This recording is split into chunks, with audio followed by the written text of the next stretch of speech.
from 60% to 100%, even 120%. A bag of DAP in the month of, a price of one bag of DAP of 50 kgs, in the month of January or February, the price of 450 rupees, now 950 rupees. How much is the increase? Why?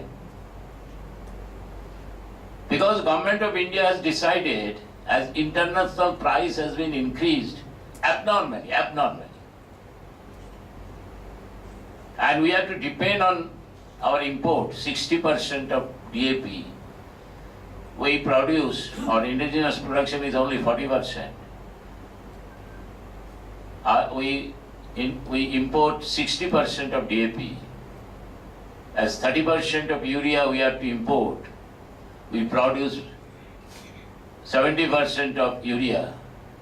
And during these 12 years, in 2002, 7 urea manufacturing units were closed. Just closed down, starting from Gorakhpur, Baroni, Sindri, Durgapur, Haldia, Talche, Ramagundam, entire eastern part.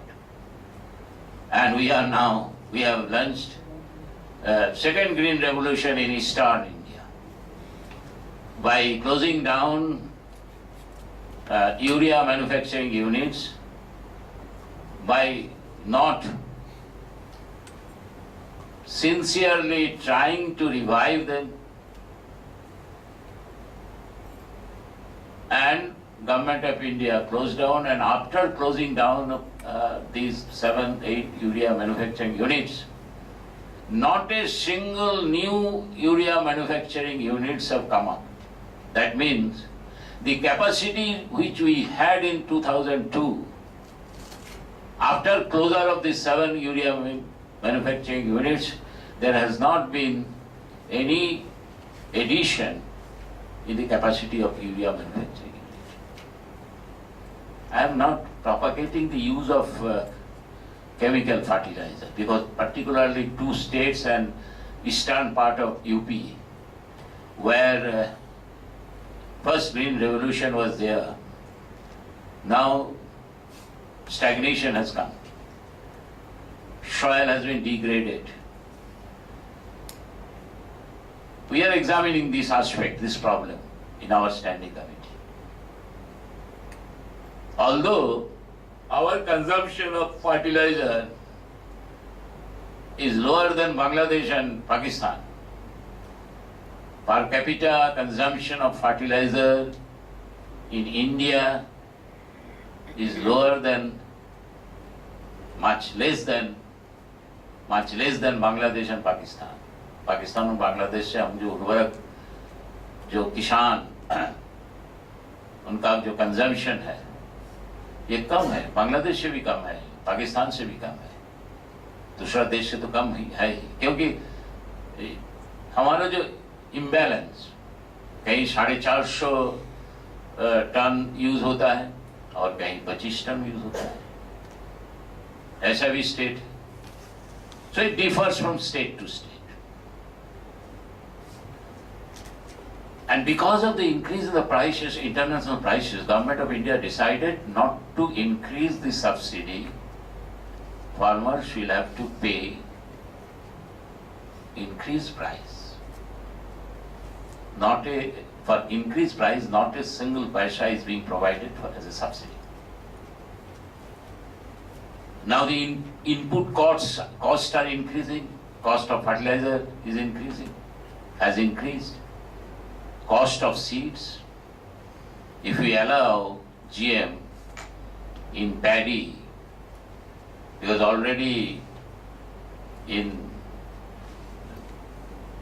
we develop indigenously, that is good. But that is not being done. In case of cotton, you see, we introduced in 2002. 9 years have passed. We have a very good laboratory, Cotton Research Center at Nagpur. They have developed one variety, but that variety has not been made has not been popularized. Now 93% of the seeds used by the cotton growers, cotton farmers, are from two companies, Moico and Monsanto. What is the price of 450 gram? I say, why 450 gram? Why not 400 gram? Why not 500 grams? As because price is determined this dollar, and our rupee prices are falling.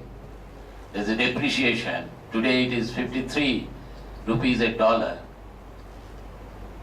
So all which we are importing, the prices are increasing. And it is not possible for the farmers to purchase and use those agricultural inputs.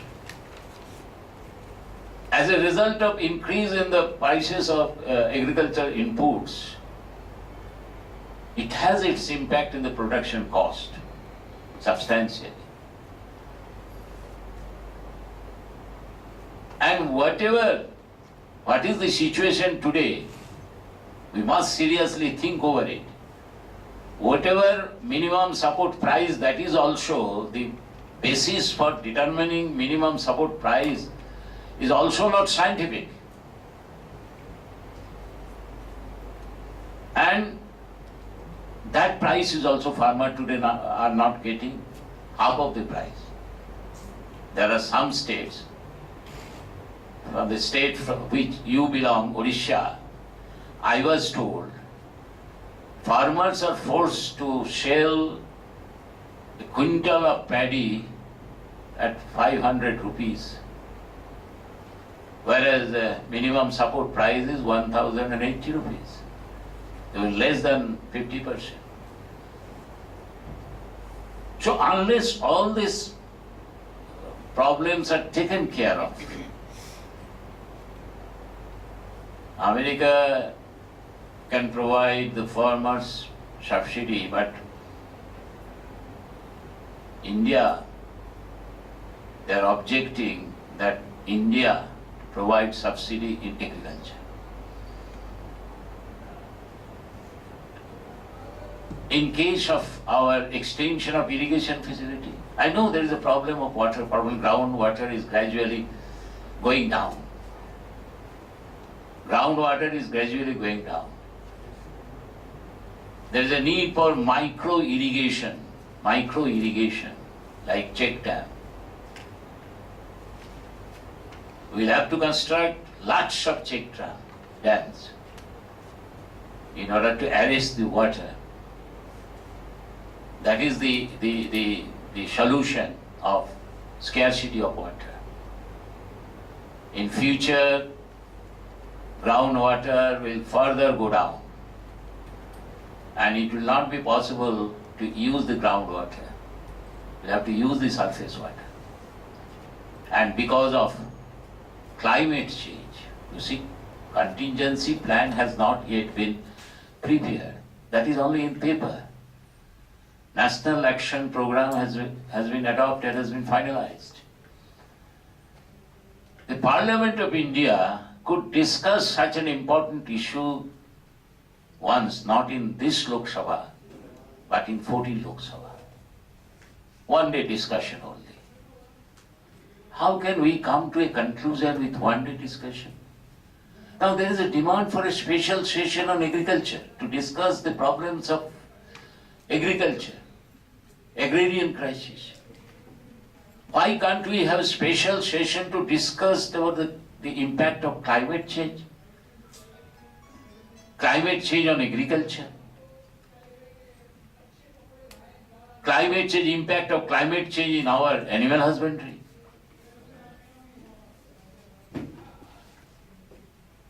But Parliament has no time, see, to discuss such an important issues concerning the nation,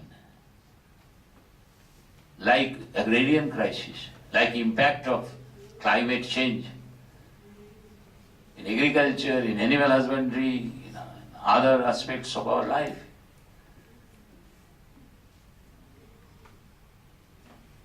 Deforestation is taking place. If you see the last forest survey report, green coverage has not been increased. And whatever there in the report, actually, the forest land is recorded as a forest land, but you can't find any tree. 30% should be green coverage. What is the national average? In some states it is more than 30%. But what is the national average? So we'll have to consider all this together. Otherwise our food security will be at stake. No law, we can pass a law. We can pass hundreds of laws. We have no dearth of law. We have Money Laundering Act we enacted in 2002. Could we prevent money laundering? Even after enactment of that law, the black money or the money test out in foreign banks, that has been increased during this period. This people's money. There is a need for a law. But what is required is political will to implement those laws in letter and spirit. That is not happening in our country. Violation of law is taking place. If law is violated, no action is taken.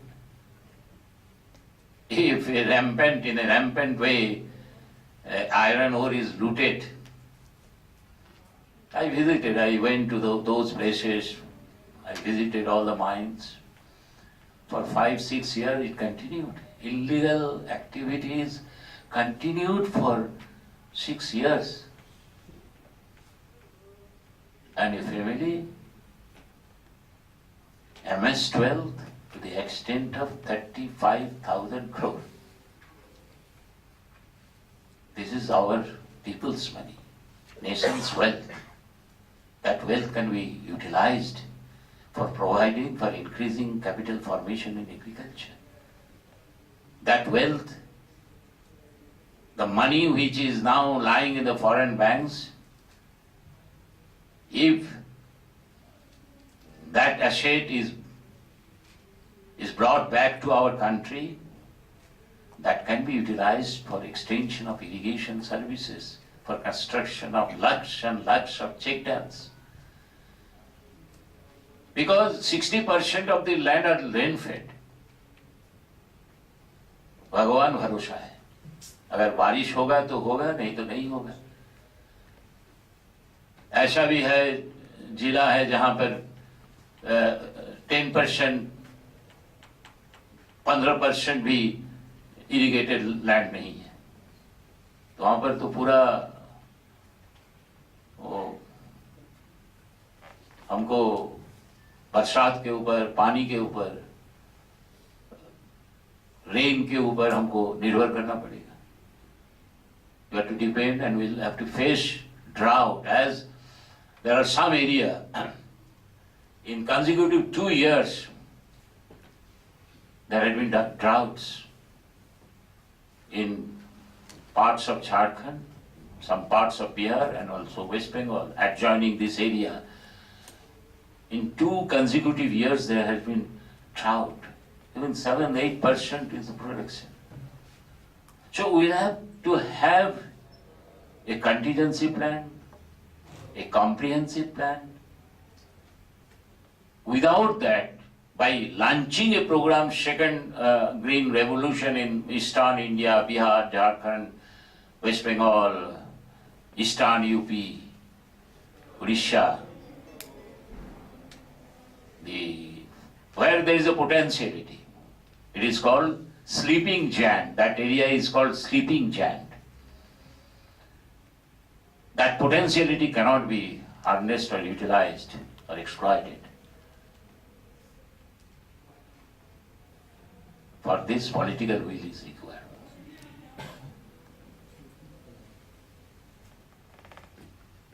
There are many problems today. in case of agriculture. You see, we launch a program that say in 11 5-year plan. Two important programs were announced. One is Rashtriya Krishi Vikas Yojana, another is National Food Security Mission. When you examine the physical achievements, you will find we are not even nearer to the target. This year is the terminal year of 11 5-year plan. So in this terminal year also, we have hardly 4 months, 5 months left now for completion of this 11 5-year plan. We will be far behind the target. And if we are far behind the target, then the food security mission or Rashtriya Krishi Vikas Yojana 25,000 crore project, although 25,000 crore which was estimated in the year 2008-9, now because of inflation, actually it has become 40,000 crore. So out of 25,000 crore is only 21,000 crore is spent. That means half of the target you will be able to achieve. So these are the problem I feel. Another is, see, some development has taken place, like abiotic stress resistance. In a flood-like situation, in inundation, waterlogging and drought. In saline area where there is salinity. Because we'll have to utilize the entire cultivable land. There are some problem.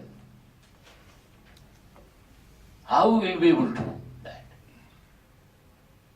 There is a program for soil mapping, soil health mapping. Because our soil health or soil condition differs from district to district. 100% soil mapping, soil health card just to be provided to the farmers.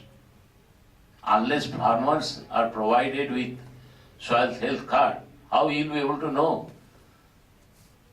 which are the deficiencies? Till date, not even 50% of the farmers have been provided with soil health card. There are some states where only 25% has been provided. Unless you provide soil health card to each and every farmers will not be able to know the condition and how to use fertilizer. Now there is a subsidy for the chemical fertilizer. Where is the subsidy for biofertilizer? We should promote biofertilizer. There is no subsidy. Government is considering, actively considering. We are told I've been hearing for last 2-3 years the government is actively considering to provide subsidy for biofertilizer. We should promote the use of more and more biofertilizer in place of chemical fertilizer so that the degradation, soil degradation can be arrested. But subsidy is not being provided. There is no friendly credit, agricultural credit policy also available in our country. Why suicides are taking place? Why in every 30 minutes one farmer is committing suicide in Vidarbha area? It's a cotton growing area. What might be the reason? In particular 3-4 states where number is increasing by thousands. How to prevent that? All these are the problem, I think. If government sincerely, if government want, then this problem can be addressed properly. But now there is a demand for separate budget for the agriculture, as like railway. Railway is important infrastructure, but agriculture is not less important than the railways. We are also suggesting that there should be a separate budget for the agriculture. It should not be clubbed with other departments' budget, so that allocation can be more, so that monitoring can also take place. Utilization of fund, if monitoring is properly done, then utilization also. Money is provided, but it is not being utilized properly. The problem in our country is that our lands are fragmented. 82% of the farmers are small and marginal farmers. 82%. You cannot compare with others country, America or Canada. You cannot compare. Because in our country, 82% of the farmers are small and marginal farmers. If we don't keep this in mind, and if 80% of the agricultural credit goes to the big farm owner, 80% I say, big farm owner, 20% to only small and marginal farmer. It is only namesake that 40% should be in the priority sector lending, 40% should be the priority sector lending. Out of 40%, 80% goes to big farm holder and 20% to the small and marginal farmers. There is a wide variation between farm gate price and consumer price. Unimaginable. If potato is sold at 2 rupees, consumer, they have to pay 12 rupees. Such is the difference. From 2 rupees to 12 rupees, 10 rupees difference. So, wide variation in farm gate price and consumer price. So I think unless all these aspects are taken care of, unless we extend the irrigated area from 40% to at least 60-65%, unless more subsidy is provided, how the farmers will be able to purchase if a bag of DAP, the cost of a bag of DAP is 950 rupees. Government is not providing any subsidy for increased prices. Organ revenue is in 3 years more than 14 lakhs rupees, organ revenue. Each year 4 lakhs, some thousand rupees is organ revenue. Then the concession given to the corporate houses. It has touched more than 1 lakh crore every year. Last year, this year, almost 1 lakh, more than 1 lakh crore. Altogether, organ revenue and the tax concession given to the rich people, to the corporate house. During these 3 years, up to 11, it is almost 14 lakhs crore. But for agriculture, there is no money. Whatever allocation is made, that is also not given. So all this problem, and my suggestion is that climate change, it has its impact today. we don't experience much impact, but in future there will be massive impact on agriculture and animal husbandry. There will be crisis of fodder because the grazing field gradually is reduced and it is being taken over by builders and promoters. Hardly in the rural areas also you cannot find grazing field. So these are the problems, real problems, genuine problems, which are to be addressed properly. And I hope, sincerely hope, that you have taken the initiative to discuss the very important issues. One is climate change and contingency plan, short-term, long-term plan, and our food security, the problems of agriculture, and problems of agriculture is not isolated from the problems of farmers, it is interrelated. So I sincerely hope that this discussion will not remain only within the four walls of this hall. Definitely some concrete suggestion will come out of this discussion. And we'll have to impress upon the government to take such steps so that the agrarian crisis which is being accentuated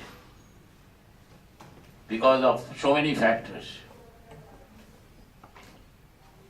that can be reduced to some extent.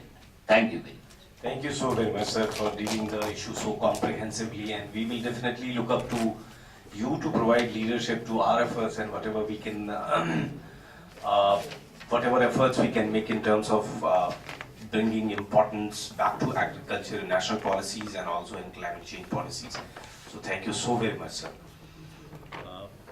अब मैं प्रदीप टमटा जी से request करूंगा, उनसे हम लोगों ने निवेदन किया था कि हिमालयन रिवर्स और पावर प्रोजेक्ट्स पे हम लोग उनको सुनना चाहेंगे, तो आपका स्वागत है सर।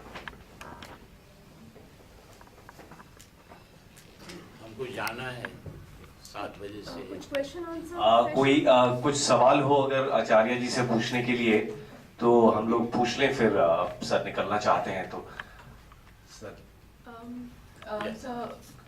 एक्चुअली सवाल एक नहीं, बहुत सारे, आपने बहुत सारे एग्रीकल्चर रिलेटेड मुद्दे पॉइंट आउट किए हैं। कुछ पॉइंट्स सिविल सोसाइटी और स्मॉल एंड मार्जिनल फार्मर्स की तरफ से जिनके साथ मैं काम करती हूँ, यहाँ पे क्वेश्चन सिर्फ प्रोडक्शन का और ईल्ड्स का नहीं है, बट डिस्ट्रीब्यूशन का भी है, एक्सेस टू फूड का भी है, सिर्फ फूड का नहीं बल्कि सेफ फूड का भी है सर। और सेफ फूड ज़रूरी नहीं है कि हमें एग्रोकेमिकल इंटेंसिव एग्रीकल्चर ही एक तरीका है एग्रीकल्चर करने का, क्योंकि मेरे ख्याल से यहाँ पे बहुत सारे एनजीओज हैं जिन्होंने ये सक्सेस स्टोरीज दिखाए हैं जिसमें LEISA form of agriculture, low external input sustainable agriculture की बात हुई है। और इसी सिलसिले में हम we would like a consultation with the national action plan on climate change on the mission on sustainable agriculture, because एक sustainable agriculture की एक alternative definition है जो हम present करना चाहेंगे। We would request a consultation, a public consultation and a consensus on this. I mean, the way Mr. Jairam Ramesh went about the consultations on BT, we would really sincerely request this from your good self and from the committee. Because I think we have several success stories to show regarding Lisa agriculture, regarding what could be an alternate form of green revolution. Because input-intensive agriculture is not ecologically and economically sustainable. I fully agree with you. I visited, along with other committee members, 6 states. I visited Maharashtra, Kerala, Goa, Tamil Nadu, Andhra Pradesh, Andaman and Nicobar. And everywhere I invited civil societies, NGOs, farmers. My subject was this GM food crop, mainly GM food crop. And the committee was much benefited for this consultation. Many people appeared, hundreds of the people. And I listened to them because we are now preparing the report. We had at least 20 sittings on one particular subject. Nobody can complain that I have not been hard. I tried to discuss with each and every who wanted to give suggestions, who appeared before us. And regarding sustainable agriculture, I also fully agree with you, and that is why we have been asking for providing subsidies so that the use of chemical fertilizer that can be reduced to a great extent. And because we have to depend on the import. And moreover, because of imbalanced use of chemical fertilizer, our soil condition has been deteriorated, as it has happened in case of Punjab, Haryana and Western UP. Same thing will happen in other states also if the proper use of fertilizer is not done. So we'll have to increase the use of biofertilizer, organic farming, which is the only solution. There are some lobby which are against this extension of this organic farming.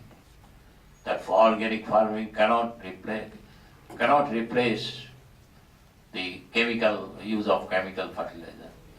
So these questions are there, and we'll have to address this problem properly.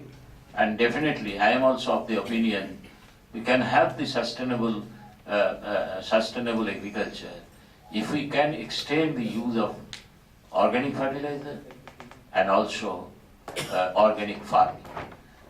And other problem that you have mentioned is about quality of food. One authority has been created, Food Safety and Standard Authority, but it is not well equipped. The fruits and food articles which are coming from the foreign countries, from abroad, there is no system for testing its quality. That aspect should also be taken care of. For that, some policy guidelines has to be evolved by the government, by the people also. Then only we will be able to ensure not only adequate availability of food, because you see availability of food, per capita availability of pulses, even rice, has come down. In case of pulses, it has come down to the level of 1943 per capita availability. We are producing. We have how much? 16 million tons of food grains rotting in the godowns. But 1/4 of the population, when they go to bed empty stomach. 1/4 of the population are starving. They get only one time food. That is the situation. It is not that food is not available. Food is available, but people do not have purchasing power. You see, in 1943, when there was great famine in Bengal, Dr. Amartya Sen said that famine was not because of non-availability of food, but because the people had no purchasing power to purchase the food, to buy the food. That is why millions of the people died of starvation. Thank you. Thank you so much, sir. I have a quick sort of suggestion, sir. I think a lot of problems about agriculture has been talked, but I will try to focus my aspect on climate change related issues. Because one of the thing is, rise in input cost is not important, it is one of the primary contributors to collapse of small farming. But apart from that, if we look into the climate related missions, climate action related missions, there are two missions which are very vital for agriculture in India. One is the Sustainable Agriculture Mission, second is the Water Mission. And if you look into both, there are policies and directions being advocated which will be even devastating for small farmers. Like one, there is no focus on dryland farming. Roughly 60% of small Indian farmers are dryland farmers. Second, the focus is overly on large irrigation schemes. There is data existing over the analysis done by many of our friends, many of the groups, that large irrigation projects have really contributed negatively over the last 18 years. That the total irrigation provided by large irrigation projects, in spite of more money, it has come down. Third, the very important aspect that you yourself raised is the groundwater. There is hardly any mention of groundwater, though some of our friends again who have done analysis mentions it very clearly. Groundwater is really the lifeline of Indian agriculture in a large sense. So there is no mention, but there is mention and thrust on GM as one of the possible solutions. There is mention of, as she was also mentioning, of more inputs and extensive that kind of thing. And there is no mention of SRI or crop intensification, whereas you mentioned successful experimentation, Tamil Nadu, Punjab, many other states. So can we have a system where these deficiencies in the climate action plans, which will create more problems, be addressed at your level from parliamentarians, from the committees that look after this, and they can raise questions on these missions and their designs so that these negative things, which are more destructive, do not go as India's determined policy on climate response. Because this water mission doesn't come under my standing committee. And another mission you said about Sustainable agriculture. sustainable agriculture, we have already examined and we have submitted a report, recommendation to the government. See, these are recommendatory. Hardly 25% of the recommendation that we made are implemented in letter and spirit. Most of the recommendation, government do not try to implement it. Even they accept the recommendation, but at the time of implementation, we find that these recommendations hardly are implemented. It is also indeed, we have also suggested that we have constructed many big dams, large number of dams.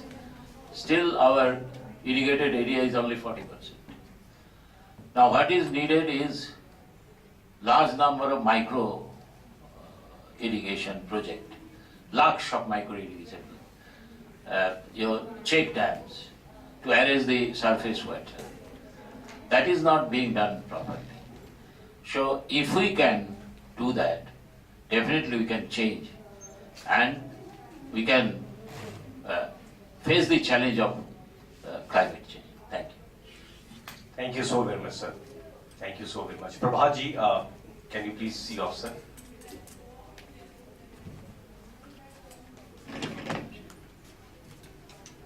अब प्रदीप टमटा जी से request है कि Himalayan minerals और power projects पे अपनी बात रखें। पैरवी के सभी साथियों का मैं बहुत आभारी हूँ कि मुझे आप लोगों ने अवसर दिया। मैं अपनी ओर से बहुत ज़्यादा कुछ कहना नहीं चाहता, मैं बहुत एक्सपर्ट भी नहीं हूँ। कुछ बातें आचार्य साहब ने भी कही, लेकिन कुछ अपने जो व्यक्ति है ना उन्होंने। मैं यहाँ पर आया हूँ आज के दौर में, मैंने जब अपने विद्यार्थी जीवन से इस सोशल मूवमेंट में आया तब के और आज के दौर के शब्दावली में भी हर चीज़ में बहुत बदलाव देखा। आज नागरिक समाज, civil society, NGO, non government बड़े शब्द हैं, बड़े प्रभावशाली भी हैं। तब इन सबकी चर्चा बहुत कम थी। और ये हिमालय का मेरा व्यक्तिगत अनुभव है, क्योंकि जो अभी हम डिस्कशन कर भी रहे थे, एग्रीकल्चर पर जो सवाल उठ रहे हैं, एग्रीकल्चर पर जो क्राइसिस भी है, वो कहीं ना कहीं उन सब से रूले। आज पूरा जो हिमालय जिसको हम देख रहे हैं, सिर्फ हिमालय हमारी प्रॉपर्टी नहीं है। हिमालय 4-5 देशों पर, एक तरह से विश्व की आधी आबादी से ज़्यादा लोग हिमालय के ऊपर निर्भर हैं। इंडिया, पाकिस्तान, चाइना, नेपाल, बड़ी आबादी, दुनिया की सबसे बड़ी आबादी। उस आबादी से निकलने वाली जो नदियां हैं, दुनिया ने तो क्या क्या नहीं किया। हिंदुस्तान के आम लोगों का जो व्यक्तिगत हमारा अनुभव है, जो यहाँ के किसान है, काश्तकार हैं, यहाँ की सभ्यता को हम भी कहते हैं गंगा जमुना की सभ्यता है। किसानों को बड़े रूप से, ग्रामीण आबादी बहुत पढ़ी लिखी नहीं है, अब बहुत अवैज्ञानिक भी है, बहुत ज़्यादा अनुभव भी नहीं है। लेकिन पता नहीं इस देश की प्रमा कब से उन्होंने हरिद्वार में आकर के या उज्जैन में आकर के नदियों को तीर्थ का रूप दे दिया। तो कुछ ना कुछ इंसान की एक मनोवृत्ति है, जब तक उसका किसी से कुछ फायदा नहीं होता है, किसी को महत्व नहीं देता। तो यह है कि अनुभव, हिंदुस्तान के लोगों का अनुभव होगा, ये नदियाँ हमारे लिए लाइफ लाइन है, जीवन रेखा है। इनका अस्तित्व हमारी खेती के लिए, हमारी सभ्यता के लिए कोई ना कोई बहुत महत्वपूर्ण होता होगा। इसलिए उन्होंने इस नदियों को कहीं ना कहीं पवित्र माना होगा, पूजा इनकी करनी शुरू होगी, और ये बड़ी पुरानी परंपरा है। आज मैं देख रहा हूँ कि इन सब के ऊपर बहुत बड़ा संकट है। मैं जिस स्टेट से आ रहा हूँ, उत्तराखंड को मैं रिप्रेजेंट करता हूँ, और ये मैं मेंबर पार्लियामेंट, मैंने 2-3 बार वहाँ भी कहा, पॉलिटिकल जो क्लास है, गाँववासी जी यहाँ पर है, उसमें पॉलिटिकल पार्टीज की अपनी विचारधारा का प्रश्न नहीं रह गया। एक क्लास ऐसा है, वो चाहे किन्हीं भी वर्गों को रिप्रेजेंट कर रहा है, वो सबके इस बात में सहमत है कि बेसिक प्रश्न आज सबके सामने उभर के आ गया कि हिमालय की नदियों का जो अस्तित्व हमको बचाना है, और किसके लिए बचाना है, इसकी जरूरत क्यों है, ये किसकी देन है। मुझे लगता है कि हिमालय की जो नदियां हैं, वो मानव के ऊपर 2 तरह के मानव श्रद्धा उन पर निर्भर है। या तो आपके हिंदुस्तान का आम जो आज भी आप प्रॉब्लम है, ड्रिंकिंग वाटर, पेयजल, और दूसरा खेत के लिए, एग्रीकल्चर के लिए, खेती के लिए, जिसको हम सिंचाई के रूप में जानते हैं। और उसी हिमालय पर आज सबसे ज्यादा प्रोजेक्ट बन रहे हैं। हमारे वहां भी कम से कम कोई ऐसी नदी नहीं होगी, बड़ी छोटी, जिस पर पावर प्रोजेक्ट नहीं बना। एक समय था दुनिया का विज्ञान, दुनिया का नॉलेज जिस भी था, लोगों ने नदियों को रोका और बड़े बड़े डैम बनाए। आज टिहरी में भी बड़ा डैम है, और टिहरी के डैम के बनने के बाद कितनी एग्रीकल्चर में के इरिगेशन में हमने उसका कितना उपयोग किया होगा, लेकिन एक बहती हुई नदी को हमने रोक दिया। नदी का भी अपना जीवन है, जैसे हमारा जीवन है, और उस नदी को रोक करके आज पूरी दुनिया में ज्ञान जा रहा है कि दुनिया की विचारधारा जा रही कि बड़े डैमों को डीकमीशन करो, तोड़ो। ये नेचर के खिलाफ है नदियों को रोकना, और अभी भी हमारे वहाँ उस विचारधारा का कोई असर नहीं है। हम अभी भी डैमों के प्रति अभी कहीं भारत सरकार ने भी नहीं, कहीं नहीं है। मेरे वहीं जिस पार्लियामेंट्री सीट को मैं रिप्रेजेंट करता हूँ, वहीं पंचेश्वर, टिहरी से भी बड़े डैम की परिकल्पना की जा रही है। भारत और नेपाल के बीच में जैन रूप से अभी सहमति नहीं हुई है। जब मैं चुनाव लड़ा तो मेरे साथियों ने पूछा भी, आज भी पूछा, जब वो बनेगा तब क्या करोगे। मैंने कहा मैं बनने से पहले भी उसका विरोध करूंगा, जब बनने का प्रसाद तब भी विरोध करूंगा, चाहे मेरी पार्टी उसको क्यों ना रहे। तो ये जो प्रश्न है आज, कहीं कोई सर्वे नहीं है कि हिमालय से निकलने वाली, जैसे विज्ञान कह रहा है कि 65% जो हिंदुस्तान की नदियां का रिजर्व पानी है, वो रिजर्व है, वो हिमालय से निकल रहा है। और ये पूरी की पूरी लाखों करोड़ों लोगों की कितनी आवश्यकता है, अभी कोई डाटा इसका अवेलेबल नहीं है। जो हमारे पास हिंदुस्तान ये नदियां हिमालय से निकल रही हैं, जो विशेष के हमारे क्षेत्र की ओर बह रही हैं, उसमें कितना क्यूबिक हर साल पानी बह रहा है, वो उसकी हमारी कितनी ड्रिंकिंग वाटर के लिए कितनी आवश्यकता है और हमारी इरिगेशन के लिए कितनी आवश्यकता है, इनकी आवश्यकताओं का कहीं जिक्र नहीं है। लेकिन एनर्जी की आवश्यकताओं की इन नदियों से इतने 1000 मेगावाट बिजली पैदा की जा सकती है, हर किसी ने अपने अपने आंखें लगा दी।